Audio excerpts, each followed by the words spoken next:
Mark grew up in a quiet, tight-knit town, raised in a home where love and integrity were everything.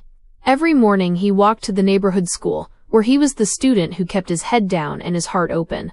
Never the loudest in the room, but always the one his classmates turned to when the world felt too heavy. He loved adventure novels, dreaming of grand journeys, but his true character was forged in the quiet acts of kindness he offered to everyone around him. After college, the path forward wasn't easy.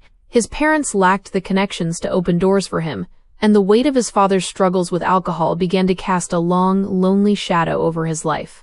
After months of grueling effort, he finally landed a position at a logistics company. It was far from a dream, but it was his first step toward stability. During the late-night shifts, he met Jason. They were mirror images of one another, both shaped by tough upbringings and the quiet ache of lost childhoods. One night, Jason confessed he was enlisting. "It's a way out, Mark," he said. "A chance to serve, to earn a future, and to finally be something more." Something about the conviction in Jason's voice sparked a fire in Mark.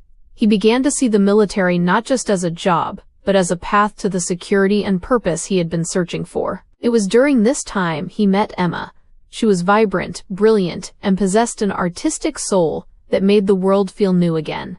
Their bond was instant, an effortless, deep connection that felt like a long-awaited homecoming.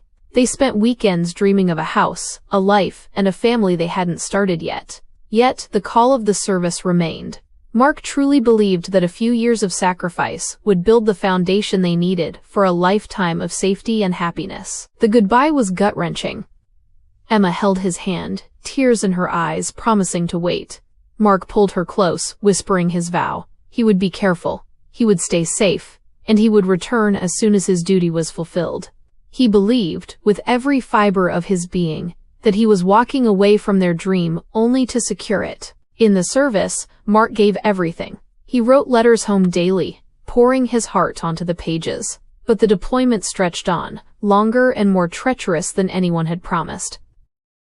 After Jason was wounded and Mark endured a string of brutal, high-stakes missions, the silence from home grew deafening. When the letters did come, they were short and distant. Emma began asking why he hadn't come home yet, and the weight of her questions cut deeper than any combat wound. Then came the final mission. When his commander called for volunteers, Mark stepped forward, not for glory, but to numb the growing emptiness in his soul.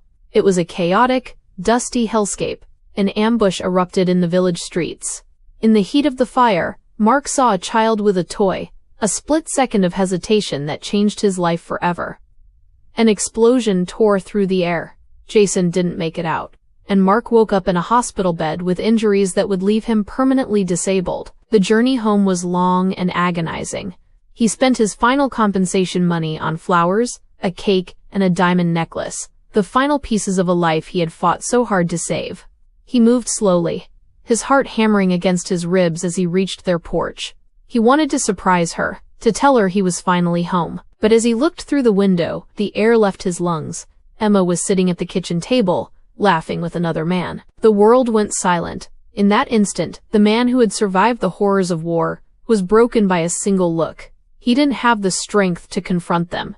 He felt the cold sting of pity and the crushing weight of his own scars. Without a word, he set the flowers, the cake, and the necklace on the porch, a monument to a promise that no longer mattered, and turned back into the darkness. People say his old comrades have seen him since, a shadow on the city streets, homeless and haunted, just trying to survive another night. To those watching, this is a plea. Never forget those who leave to serve. Keep them in your hearts, and if they go missing from your lives, don't just walk away, fight to find the truth. Be the hope they cling to, because sometimes, that connection is the only thing standing between a veteran and the edge of the abyss.